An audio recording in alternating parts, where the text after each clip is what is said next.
Good morning, everyone. Good morning. We want to pick up where we left off. I mentioned to two of the students that I wanted to talk about just quickly a couple of things that were mentioned that I could provide some commentary on. First, including the statement relative to what's that place called? Cornhill? Mm-hmm. Cornhill District. And the other, I wanted to indicate that some of these high-powered decisions can be challenged and overturned. In my lifetime, the most powerful one was in Chicago, Illinois, about maybe 25 years ago, when the University of Chicago, if you know where that's at, it's a very sprawling campus itself. It's one of the major colleges in the world, actually. It has all forms of graduate schools, including a graduate school of theology. But they were surrounded by a working class neighborhoods all around. But they wanted to go down, they wanted to eliminate half of the structures that people were actually living in and expand the campus. They wanted to go, I don't know which direction it would be, but they wanted to go where the majority of the homes were. And they gave the people, I think, 6 months to get out, to find someplace else, and if they couldn't, the school was going to pay for them to relocate, just like the U of R did with respect to the Mount Hope apartments years back. Well, the people didn't want to move because many of them had lived there all their lives. Those are their homes. They worked hard to get them. They weren't on welfare. They were just poor families, but working families, keeping their heads barely above water. So what happened was that Saul Alinsky, if you know who Saul Alinsky was, he was the creator and director of an organization called the Industrial Areas Foundation, which was a program to energize and empower poor people and poor neighborhoods and poor communities to stand for their rights. The Industrial Areas Foundation made a name for itself here as well because it created, in essence, the Fight organization, which you probably have heard about. But nonetheless, in Chicago, in the early 80s, the people who were threatened under the direction of Alinsky and the IAF, they were encouraged to seek a, what do you call those things? Class action suit, where it was a collective suit against the university. And they debated this thing for 2 or 3 years, and finally it went to the state Supreme Court, and the state Supreme Court of Illinois indicated that they were going to overlook the eminent domain theory, and that they were going to side with the people simply because of one mistake the University of Chicago made. They never consulted the people who live there. They just arbitrarily said, this is where we're going, this is our land, we're going to take it. But the courts supported the people, and as far as I know, the expansion didn't go that way, it went another direction. They weren't going to harm the university. The university had all the money they needed to do whatever they wanted to do. But in this case, they lost because of the fact that the Supreme Court sided with people and their right to live where they choose to live. That's one instance. The second one is with respect to the other item. You know, the Cornhill, we look at Cornhill development over the last 15 years or so, 20 years maybe. Looks good. A lot of townhouses or similar to townhouses but they are, some of them are wedded together, but they're separate in terms, just like in New York, Brooklyn. If you buy one, you just have to buy one that's already, it's like a Siamese twins. There's no separation. You're right next door to somebody that you own your part. But they're very expensive, very, very expensive. Now, how that all started was before there was a Cornhill development program.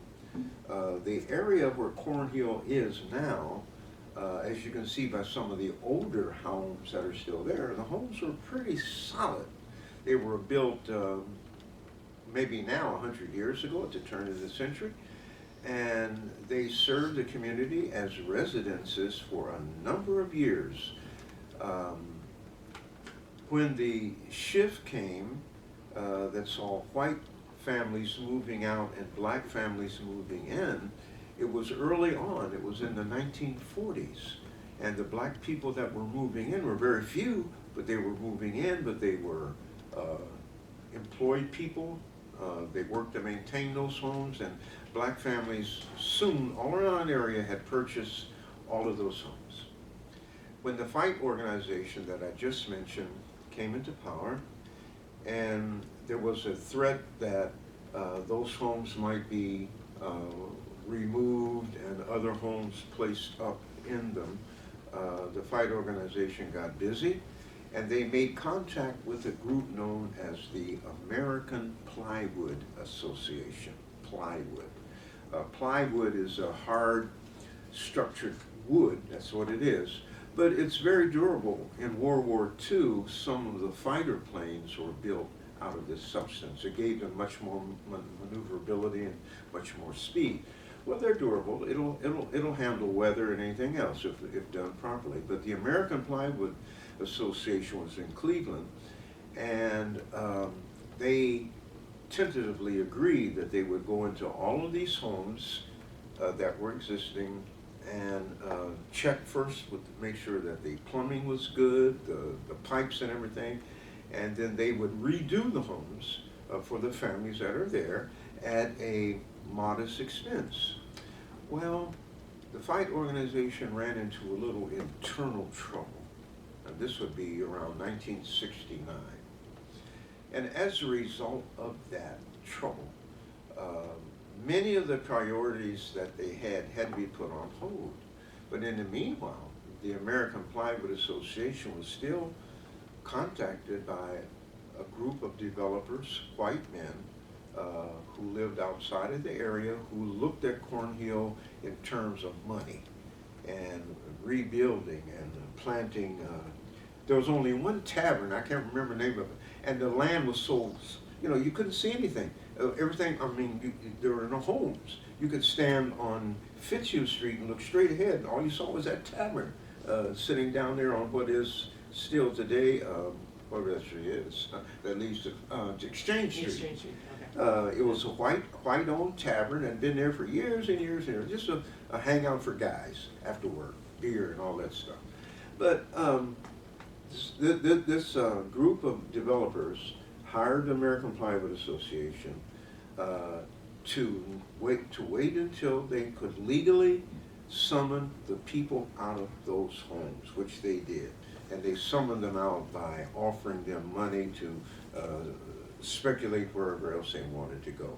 But some were being said, no, you hold on, your fight was young, you hold on, don't sell, hold on to your home. You don't have to sell, hold on to your home. And they didn't. They didn't have to, but the majority were, as we say, quote, forced out. And when they left those homes, that's when the redevelopment started. And some of the homes were so good that they didn't bother them. They just kind of like dressed them up cosmetically to make them, especially around Eagle Street, back up on Atkinson. All of those homes are still standing, but they're old family homes, and they're great homes. And they've just been renovated somewhat. Some they built, like the townhouses and all of that, but it was, they called it gentrification. That was a new term that came about in the 1970s, gentrification, tearing down the old, building up the new, but what it really meant was urban removal, rather than urban renewal, urban removal. And the black people who never really weren't Some were middle class. I suppose most were lower middle class because they were working hard, this, that, and the other, and they were moving out, and the other families were on hold until they got the place ready. And they got the place ready in quick time, and they announced it as Cornhill something. It's still called that. But if you drive through there now, it's very attractive, very, very expensive to own a home in that area. And that was another reason the fight organization said the prices are so high, because it would discourage Black and Latino and other people of color from moving in, because they just didn't have that kind of money. And so it was an attraction to bring young, white, but you remember the term, I don't know whether or not they still use it, yuppies, they still use that term for young white people, professionals on the move, call them yuppies. Blacks they call buppies, but the young whites they call them yuppies. They were essentially upper class young people, collegiately trained and early on in their professional career. That's who they were trying to lure back into the cities, which they did, because Cornhill is supposedly a model city for everyone to see. But I wanted to bring those points out because it didn't just happen. And there weren't poor people that were displaced. There was working poor. They followed the same instincts as, and I don't know why they didn't. I was gone. I wasn't here. But I would have urged them to follow what happened in Chicago with the class action suit, and it could have possibly worked. But at any rate, they moved out. They didn't protest very much. I don't know of any protest meetings that were held. I don't even know what Fight did at that point, because I wasn't in town. But at any rate, that's where Cornhill comes from. Any comments you want to make on that? What's interesting, my mother's parents migrated from Pennsylvania to Rochester, and my grandfather bought a house on, it was called Beaver Alley. It's now Beaver Street. It's not an alley anymore, but that entire area, as you say, were people that were working. I remember as a child, visiting, and it's a wonderful time. And then all of a sudden, it's gone away. Older people, you'll hear talk about the magnetism of the old neighborhoods. When I grew up in Ohio, everybody nobody ever left. I mean, they stayed in the same house. It didn't matter who you were, where you were, if you had an education, you still lived in the same house. Everybody sent their children to the same schools. My education was mapped out from 1st grade through 12th. There was no changing schools. I graduated from elementary school, went to junior high school, graduated from junior high school, went to senior high school. After you leave senior high school, it's up to you. But your parents dictated every step. Every step. And you knew everybody. You grew up knowing everybody. Everybody. You never locked your door. Everybody. And every street, every street, I'm not sure you can, every street had its nosy, busybody lady who would have the curtains pulled back. You would see the curtain pulled back, and she'd be scoping everybody that came into that neighborhood. But those were good days. It wasn't much money, but it was a lot of fun. You had friendships that lasted a very, very long time. Unfortunately, like all of us, as soon as we got out of high school, we started moving out. I went to the military. Others went here. Others went there. Nobody hardly stayed at home. If you got married, you did. Young ladies, this was a different time. This was a time when you married your high school sweetheart, and that came right after you graduated from high school. Young men usually had the better options if they played football or if they played basketball, because they were offering scholarships to various schools for that. They were offering academic scholarships too, but most of the guys were kind of funny about receiving an academic scholarship because they might think that they were, this has no reflect on sexual orientation. We thought that we might be sissies. In other words, young men who didn't pursue the manly arts. But for the young ladies, you know, they would accept them because they were very good. They would end up being teachers. But the neighborhood stayed intact. There was very, very little or no crime. You know, you never saw police in the neighborhood. It was just a great place because, you know, you had the security as children. There was security. There was this discipline too, because parents, the law then didn't speculate a lot about spanking like it does now. Now you're not allowed to do anything to a child. Even parents can't spank a child now because all the child has to do is call 911.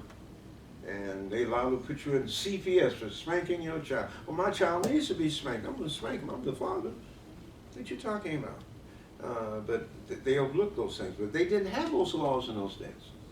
You could get a spanking in school, and you can get a spanking by someone on the street who knows you if you misbehave.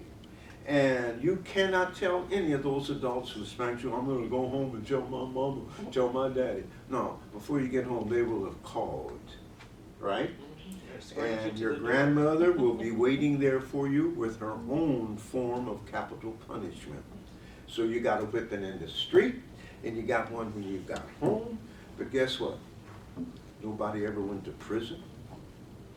Never. Everybody grew up. Okay. But that was then. It's not now.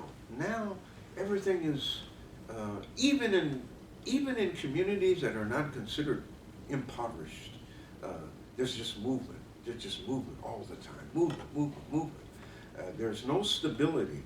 People are on the move. I was in Williamson this Sunday, driving back. It didn't appear as if at all I was in the country because from Williamson to Rochester, from Rochester to Williamson, that's almost 30 miles. There was always something, a restaurant, industry of some sort, car place. There was no space, there was no country. And when I taught a course at MCC years back called Urban Politics, one of the books that we studied emphasized the fact that we are living in an age since World War II of which there is no more country. Rural life has really been shattered by the fact that rather than space, rather than land, rather than things that make us feel good and make us healthy, now it's industries with all kind of ecological problems that they bring. There are other forms of businesses and the malls have started. All the malls are out so that you drive, and you can drive 50 miles and still not think you're out of your city. Even though you might be by name, you're still surrounded by buildings and whatnot. So it is a different period of time, and which causes, of course, different attitudes to exist as over against 30, 40, 50, 60 years ago. But some of it is progressive and good, a lot of it is not. The strongest victims of all this is the family. And once the family gets messed up, the values get messed up, and the moral effect that these values have, that they bring to our society, they become messed up. And all of the people living under them become messed up. And it messes up politics, it messes up religion, it messes up education. In my opinion now, they all don't have to agree with me, it messes up everything. So here we are, we're going to resolve all of these issues by May. All right. Now, any questions about our last discussion? We want to move ahead on that. After this discussion ends next week, we will start this section, the phase on incarceration. And we'll be having another person coming in who be our guest presenter, who has been working with former convicts, prisoners. They're known as ex-offenders. He can relate to you some of the traumatic problems that they'll probably always have. But nonetheless, there are another point. Here we go. Now, at some point in all of this, trying to develop more communicative, more legitimate, let's use the term morally legitimate kinds of approaches between community, particularly faith community, and institutions within the poor community. At some point, the church must provide the leadership that would create an understanding and a constant willingness to develop collaborations with the health community. It's unfortunate that does not exist currently. Not in our area, and I'm using our area basically as point of all of this. But at some point the church has to take the lead, because that's where the people are. To develop these collaborations with the health community. Now, churches and mosques, to some degree, are bravely struggling with saving its people. Their families and young people from decimation and violence. It's a tough struggle. Now, there are hardly any other organizations on earth burdened with the enormous responsibility of providing spiritual and social recovery more than what black churches are doing. Large churches, small churches, house churches, storefront churches. They continue to serve the most rejected and neglected, what I call Nazareth constituents of the community. You know where I got that term from? Any Sunday school people in here? All right, you know where I got it from, right? You know where I got it from? In the New Testament? You don't remember? Remember, think, well, no. Think. John's Gospel, think. He said, now Philip findeth Emmanuel sitting under a plant. And he proclaims that Jesus now has been declared the Messiah. He says, come see, we have found him who Moses and all the prophets talked about, Jesus of Nazareth. And the query from that was simply, what? Can any good thing come out of Nazareth? Nazareth was a hellhole, a cesspool. I mean, it was so bad, even the law enforcement people that in those days stayed away from it. And that's where Jesus lived. And so the question of the man under the fig tree was, how in the world can you tell me that the one who's come here to save us is from Nazareth? That is a hellhole. I don't believe that. So I call persons Nazareth constituents, who these churches and mosques and other religious groups must contend in terms of providing for them some kind of change. And yet, within this construct, we don't have that much of a vested commitment between faith communities and health institutions. Now, I want to personalize it by talking about myself. My own counseling load has increased. And sometimes when you do a lot of counseling, you encounter problems beyond a counselor's ability to provide a resolute direction. That's one of the things I said where references, the ability to make a referral come in very well. But prayerfully, and I think understanding both the logotherapy that Dr. Frankl stipulated in his great book, and what Martin Buber's application of existential grace, and that showed up in about 3 papers. I was so happy to see that. All right. But in terms of logotherapy by Viktor Frankl and Martin Buber's application of existential grace, to some degree, I think I have been given at least the spirit of discernment, and I can see things clearly, far more clearly now, in several instances. And I can spiritually affirm the presence of mental affliction arising from depression, paranoia, illnesses that the church has always addressed, but never before in such compelling numbers as we have now. Where are these sick people coming from? Where are all these messed up minds coming from? What has caused it?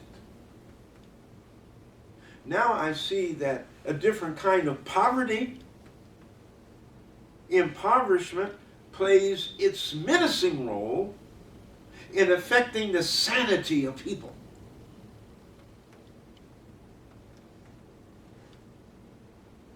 But the church and other religious groups cannot continue to do this alone. There would be painfully lacking the dynamism that medical and mental health involvement and intervention could establish whenever necessary. But without it, it's going to be painful. There's going to be a losing effort. That's why collaboration is so important, because it frames a dynamic between the faith community and the medical and mental agencies in a given community. Now, these are very serious concerns because of the escalation of mental health disease, especially in the drug and alcohol communities. Drug addiction is a disease. Alcoholism, terrible mental disease. Now, if there is room for the term epidemic, it would be validated by the desperate human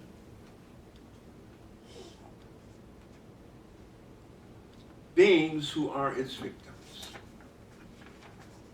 So providing spiritual counseling and affirming the self-worth of these victims are but pieces of this human puzzle that must be connected to and served without the unrealistic requirements of governmental and state-operated agencies that some inhabit. Meaning, some people are referred to these agencies that don't do anything but use them for statistics, provide no reasonable, no effective turnaround reformation in their lives at all. I'm not talking about medical institutions or health institutions. They are in abeyance. But with deference to them, there's no time left for us to be politically correct. What we need is, I'm using a seminarian term now that I learned I like. But what we need is radical empiricism on all sides. Radical empiricism, that's what we need. Radical empiricism. Now, the eradication of social diseases, including the ravages of poverty and destitution, this falls on both the faith and the medical communities. There's a French statement, expression that you all know about. N'oublis, what is it? N'oublis obligé. That is the priority of those who are blessed in society to tend to the afflictions of others. There is a collective struggle to save human life for life's sake. The Bible says, I'm always quoting the Bible because it has little statements that support what we need today. And the Bible says that within the congregation of the faithful, the strong must help bear the infirmities of the weak. So we look at this as our commitment as educated people, as professionals who are trained to deal, hopefully, with inconsistencies in our society. We are stronger than they, therefore we must bear their infirmities, help them to deal with it, so that we create a more horizontal society. Now, staying with the Bible, Jesus was politically correct when he stated the elasticity of poverty. That is, poverty will be with us always. Poverty has a chokehold over many urban and rural communities. And continues to present moral issues to the church and ethical ones to the medical institutions. If it's a moral issue to the church, then it's an ethical issue to the hospital medical science domain. How could it not be? How could it not be? Medicine itself is built upon ethics. That's why there is a Hippocratic oath that it doesn't matter what the situation is. If I can help save a life through healing, I will do it. That's the Hippocratic oath that goes back thousands of years.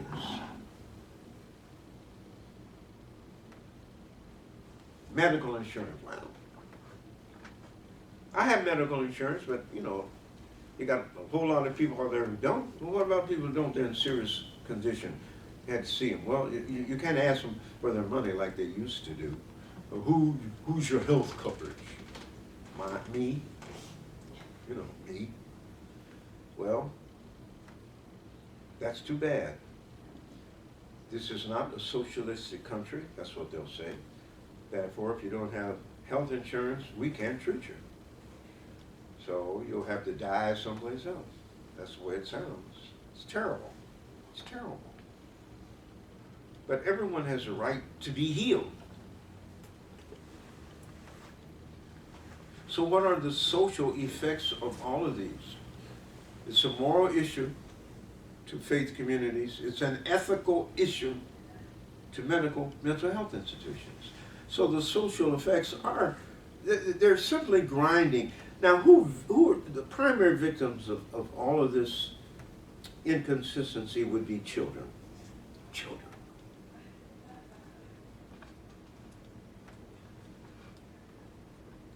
But the more, and this is my, this is how I feel. And since I'm teaching this course, I have to let you know how I feel about certain things. But as long as the wheels of capitalism are turned, the more the poor will suffer.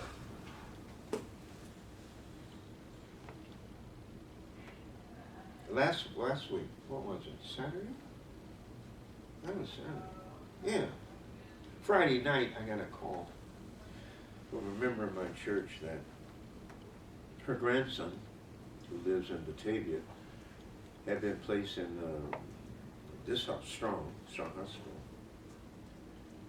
and that he was dying. He had brain damage. He fell in school or something in Batavia, and he was at the Strong Pediatrics. 18 years old. Has been in a coma ever since they brought him in. But at any rate, I went up, and it was a long walk from the time I got to the floor back to the ward where he was. And I got there at the time of day. It was morning, like 11 o'clock Saturday morning. All the doors were open. I was walking down each side, little children. things in their nose. So tough. So tough. All of these children. This kid is 18. He's just really a boy. I went back to see him again last night, and he's still holding on, but he's been in a coma for about 10 days, 11 days now. So you pray for them, and you hope that the family can stay strong through this ordeal. But some of us need to just visit hospitals where they have children. And we can see the effects that all of this stuff has. Because children are the most likely victims and the ones who have less opportunity to speak for themselves. But, you are in good shape. You're in good shape. Good shape. You're young people. You got so many years ahead of you. Have any of you been blessed to read the work of Cervantes called Don Quixote? You didn't get that in high school? What kind of high school you all go to? Y'all didn't read Don Quixote by Cervantes? Well, the hero, takes off. He and his bodyguard. And he is going to, and the work goes back to the Middle Ages, that's when it's written. But Don Quixote is inspired to make the changes to wipe out all of suffering humanity, one man, and to just make changes in the world, simply because he has a hero complex, and he thinks that he has the strength to do this. Well, individually, Don Quixote couldn't do anything. That's where the term quixotic comes from. A person that's quixotic has this, I hope you are quixotic in your thinking, you have this feeling that you're going to be important to the standpoint of correcting some social ills in the world. And you have that opportunity to do that, of course. You never know. I'm liable to be sitting here with a person who find out what causes cancer, fully. I mean, and work for its cure. Pneumonia is still an issue. Tuberculosis, we thought that it was dead as far back as 30 years ago. Now it's raised its ugly face again. We still have pox issues, smallpox, chickenpox. Polio has been pretty well put to bed, but there are other more afflicting diseases that children have to go through. We have sickle cell anemia that affects black children and children born of Mediterranean ancestry. And we have a lot of other diseases that just keep coming and coming and coming. Leukemia, all of these blood disorders and whatnot that are affecting children. They really do need to concentrate on health issues, first of all affecting children, because if you nip it in the bud with the child and you find a prevention that causes most of these things, then you're really ordering good health for the future, for everybody. But this is a good opportunity for you to kind of spring into action, have this spectacular determination to repair soul, mind, and body like Don Quixote. Now, how can the faith community, how can the medical and mental health community commit together for the salvation of the impoverished community? How do you do that? Yes. Well, I just have a question about that. And this is kind of what you were saying before about it, but I mean, I agree completely about what you were saying about everyone having the right to be healed, but a lot of that just seems like a big culture shift. And how would, I mean, it's such a big, like, how would you go about that change even? I don't know. I don't know specifically. I can only operate from the basis, from the premises of what is correct to do. And if all of us operate on that premise, even though the method or direction might be different somewhat, I think the objective is the same. And I think that we could overcome indifference, and I think that's one of the major roadblocks in determining most of this is indifference. We can overcome Or if necessary, we just go wide of it. Just disdain it and try to move forward the best way that we can with respect to this. I think that everybody has to have, though, the same temperament as Don Quixote. I think that we have to believe that in ourselves we have the power to at least initiate changes for the health situation, the mental health situation that we find so much in the world today. Individually, we must think that way. We can't defer to the mistakes that have happened in the past. We can't defer to those things that cause us to lose sight on who we are and what we are supposed to do. So I'm not answering your question.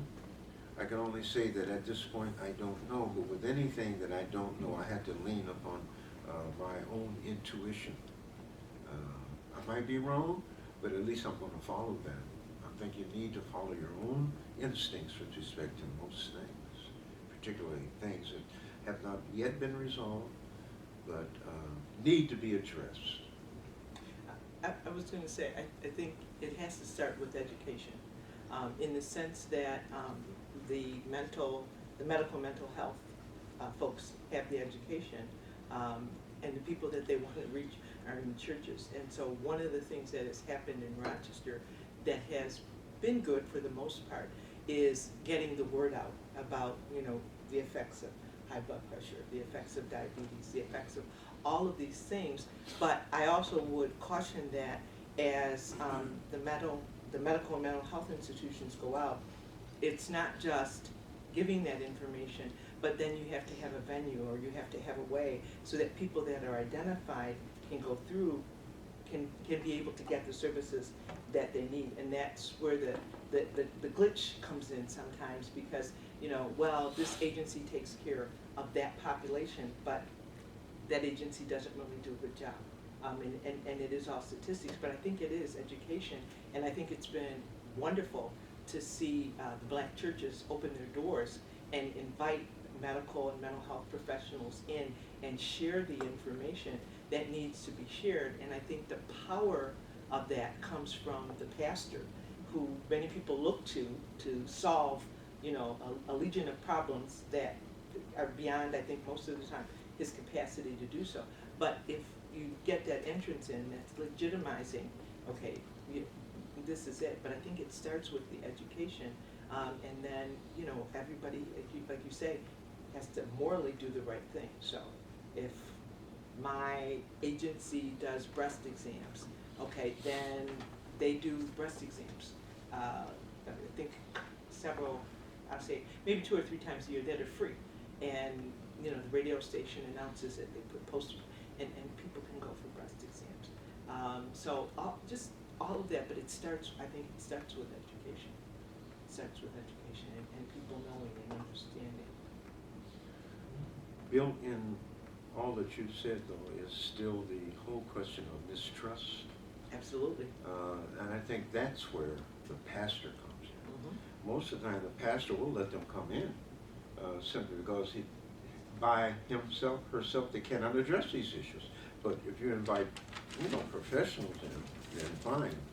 That is up to them, but it's up to the pastor to keep the interest high and to try to destroy whatever negative mistrust that there is. And we bear in mind that we do have a history of items that mistrust looks at that have happened, particularly experimentation. But we have to think that we're a little beyond that now. People don't do that now. We have a different set of doctors, different set of researchers, laboratory people from 60, 70 years ago, when a lot of this was still going on, after the war, during the war, things of this nature. So we want to, how shall I say this? The promulgation is good, yes. The publication is good, yes. But the acceptance of these things. Did I share in this class about what happened at St. Mary's Hospital when it was a hospital? No. About 20 years ago, when St. Mary's Hospital was a hospital, it's not now, it's a nursing Urgent care center. homes, kind of. Yeah. It's right in the middle of the poor community. I mean, it's in the hood. They could have called it St. Mary's Hood Hospital. That's where it was. But they were not getting poor people to come. Most of its constituents were white people who lived on the outside. They also at that time had a maternity ward, and they were delivering, that was really what they were known for, you know, maternity and whatnot. So I guess you'd call him, today people are trained, hospital administration. He was the chief administrator of St. Mary's. He came to the meeting of the black pastors, begged them. We have opened our doors to people in the community. They do not have to have any money whatsoever. We know that they're poor. We know that many are destitute. They don't have to come. We want to give them an examination. We want to give them a colonoscopy. We want to see how many men are afflicted with colon cancer. We want to give breast examinations. We want to give high blood pressure testing. We want to give testing on the effect of diabetes. And he just named a whole slew of things. He gave dates that this could be materialized. And the pastors were impressed, and they felt that this was a way in which certainly we could begin to address certain of these issues that are really affecting the community. And he also had some kind of mental health thing built into this too. The final score on that was that nobody came to St. Mary's Hospital for a free examination. And the program that they thought was going to be quixotic in its effect ended up being nothing. And what are we going to do? This was 20 years ago. What are we going to do? And a lot of the brothers are talking about pills that they gave them for birth control and things. That wasn't really true, but you know, rumors have a tendency to really gain impetus fast.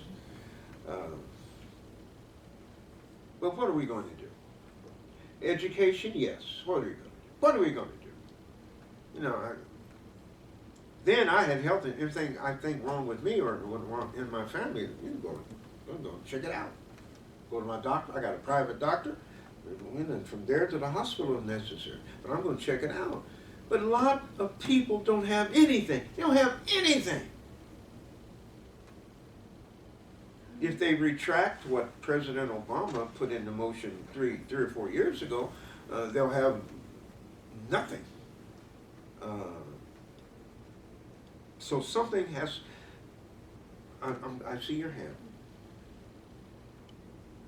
We want to talk about socialized medicine. Socialized medicine. Before we finish with this, socialized medicine. That term they're afraid of it. They back off from it now because the first thing they'll say, like they told Senator Horton, who wanted to develop some kind of a praxis to deal with lead paint. This is not a socialistic country. So what? But nonetheless, that's for later. With your hand up?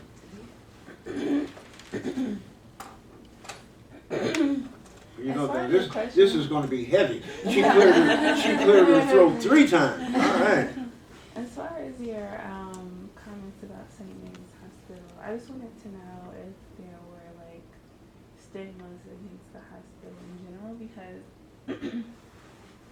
when I gone to a meeting and it was between, well, it wasn't a meeting. It was just a physician talking about his experience with a national football player and how they were on the plane together, and he was talking about how he set up this program for the urban communities in Rochester to be able to take advantage of like preventative medicine, and so he ended up realizing that like you said, no one was really taking advantage of it, and the football player said, well, where did you have this program? And he mentioned the hospital, and he was like, why did you pick that hospital? You work at Strong. Why didn't you have the community go to Strong Hospital? No, he was like, I wouldn't send my own mother to that hospital that you had the program at. So my question was like, was there a stigma about St. Mary's Hospital that would have prevented people to take advantage of the free tests or screenings that were taking place? Well, you know, there was certainly a fear. And that fear was, if it's free, then it's experimental. If it's free, I'm not going to be looked at as a patient. I'm going to be looked at as a guinea pig. Mm-hmm. And the feeling also was, all this stuff is new, but it wasn't new. You know, colonoscopies is not a new science. You know, it's new to a lot of people who haven't gone through it, who don't know anything about it. But it's breast examination has been going on for a long time. You know, they save lives. But once the pattern is set, once the notion is firm that these hospitals exist not for healing for the poor, only for experimentation, only for dead-end results, and only for those who have no advocacy or support within the community. That's a shame. Well, I do agree that there are hospitals that aren't, you know, doing these things, or that have great procedures and great policies in order to prevent, you know, terrible things from happening to their patients. But I also know of hospitals that today aren't giving patients great experiences. Excellent. So, I mean, I just can't, like, I agree that we've moved forward, but I don't think we've moved far enough in order to say that people's hesitations still don't have any value. No, that's why I posit I don't want to speak for everything, just things that have happened in this community. So we had the St. Mary's episode, which they were firmly committed to trying to help improve the quality of health in the poor community.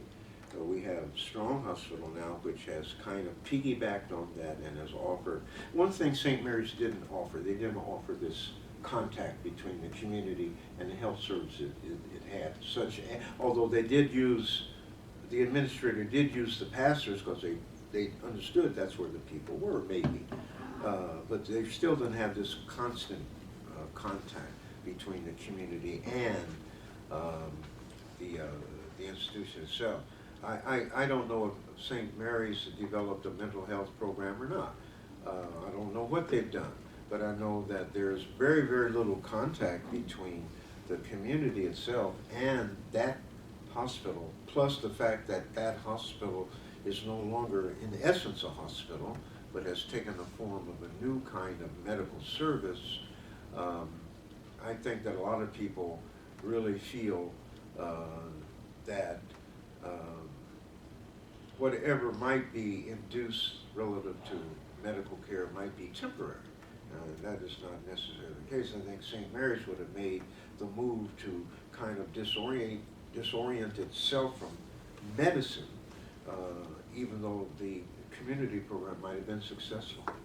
They were just on a mission to kind of do something as a hospital before the doors would be closed. That's my opinion, but it didn't work. You know, I just also think, as you asked that question, I think because the hospital was Catholic-based, and I know back in the day, a lot of the nuns provided the service. They had doctors, but a lot of the nuns were nurses.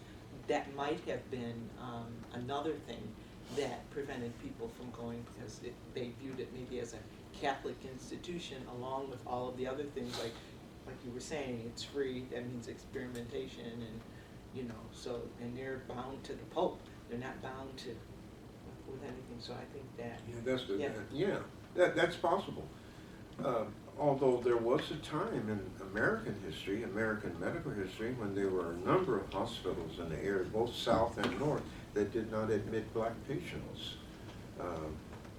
But Catholic hospitals, for the most part, would. Jewish hospitals, for the most part, would. And of course, black people had their own medical institutions, few of them, particularly in cities like Nashville, where you had a black medical school, and Washington, D.C., where you had Howard University still cranking out high numbers of, I shouldn't use that word, turning out high numbers of people with medical degrees.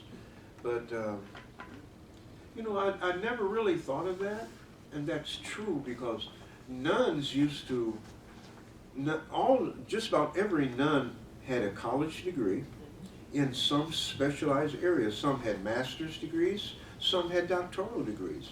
You've had nuns who were actually the administrators of hospitals, presidents of universities, or colleges, small colleges, certain high schools. Take a high school, two of my girls went to Mercy, very well established, but they went there just at that transitional time when a man was not going to be the principal of the school, the woman. Now, women have been in charge for the last, 30 years of Mercy High School, one of the best academic high schools in the area, all girls. But nonetheless, it was a good school. It is a good school. Same thing with some of the hospitals. We don't have any hospitals. Any hospitals today identified as Catholic hospitals? I don't think so. St. Mary's was probably, am I right, the last one? That's unusual, a town like this. Especially when we have a town with an immigration history. We got on it. The immigration history of people coming from various European areas, coming into a situation where they are Catholic, and you don't have but one Catholic hospital.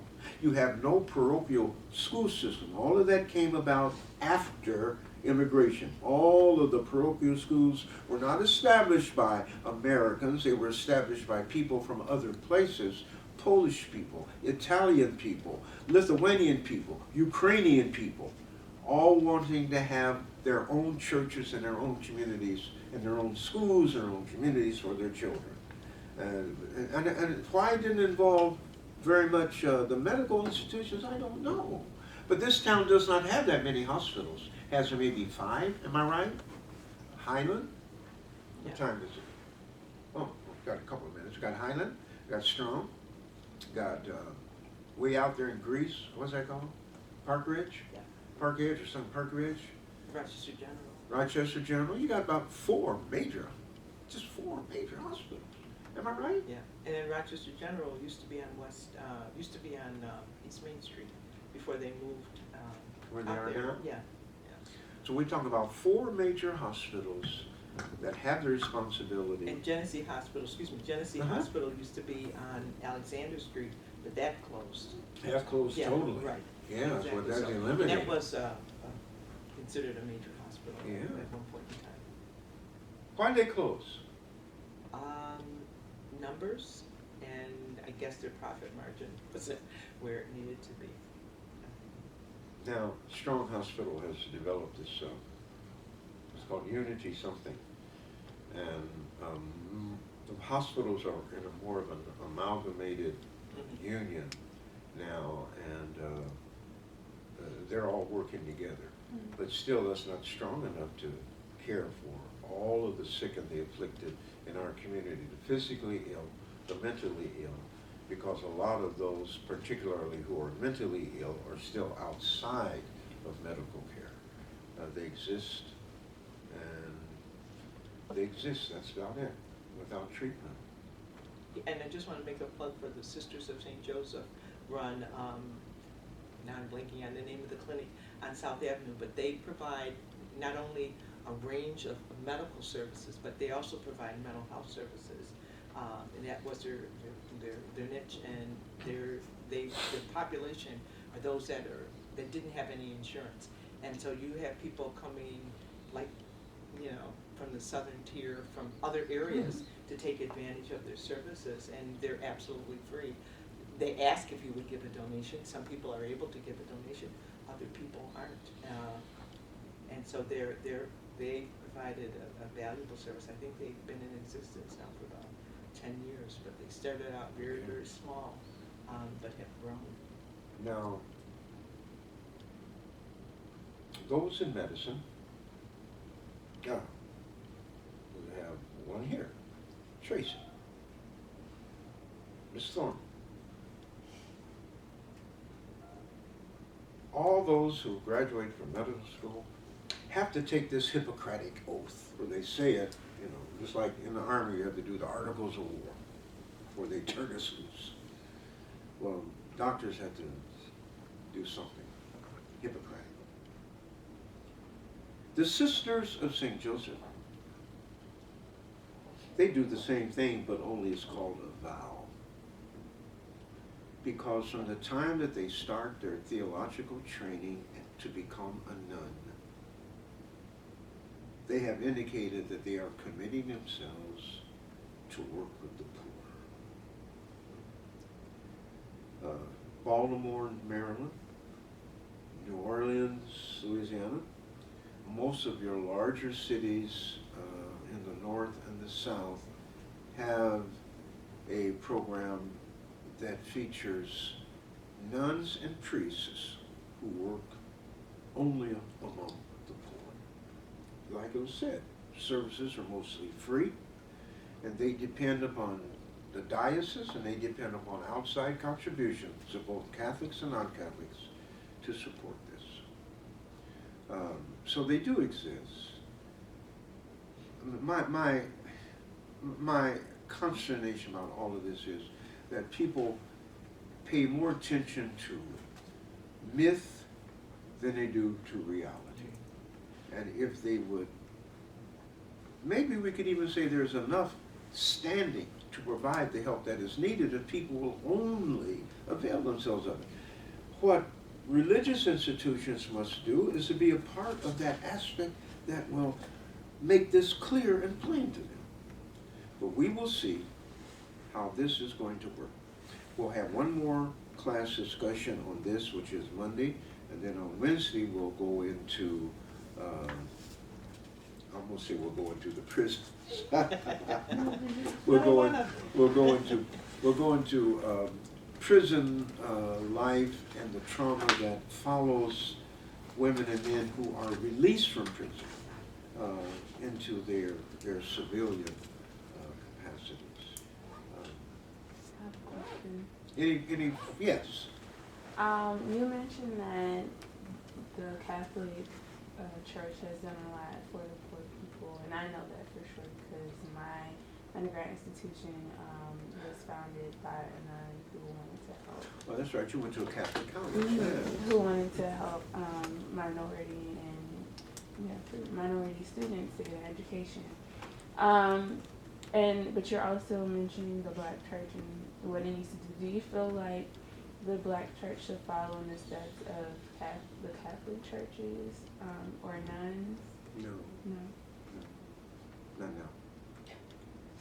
Not now. As a matter of fact, you know, that's another problem that's not for this course, but the relationships between Catholic churches and Black churches. It's not very strong. I tell you, when it was strong during the Civil Rights Movement, but, you know, this is just not there now. There was a time when I was growing up, I hate to keep saying it, when I was growing up in another area, we had a lot of priests who were involved in, mostly Irish priests, who were deeply involved in the labor movement. And they also were involved in attempting to break the color barrier in labor unions to permit black union guys or black guys to come into various unions that had discriminatory practices. But you know, nothing now. You know, and it's bothersome because most people think of Catholic Church as still being European. They're not, but most people tend to believe that. We have 2, 3 black so-called black parishes. That means churches placed in communities to serve black Catholics. I think there are 2. I mean, Immaculate Conception and St. Bridget's. I don't know of any other. Spiritus Christi is a branch of the Catholic Church. There was a division, and a lot of people pulled out and left Corpus Christi to form Spiritus Christi, which does not observe all of the rules that ordinary Catholic churches are designed to promulgate. But those are the only 2 that I know, and they're not that strong. Good buildings. I've gone to services at Immaculate Conception, and the church is cavernous. It's very, very large, and you can get what, 2,000 people in there. Yes. But you know, when I go there, maybe 100 people. You know, mostly black. Think, I mean, oh, that's St. Monica's. Oh, St. that's right, Monica's Genesee, on, yeah. I think, Genesee Genesee Street. Street. But Forces St. Monica's is its school, its parochial school that keeps going on and on. But that's a problem, I think. It's probably not like New Orleans. New Orleans now probably has a great deal of collective activity between the non-Catholic churches and the Catholic churches, but not so here. What we do have here, though, are a lot of Jewish synagogues. Its leaders attempting to mesh with black pastors over certain things. That's strange. But, well, any other questions?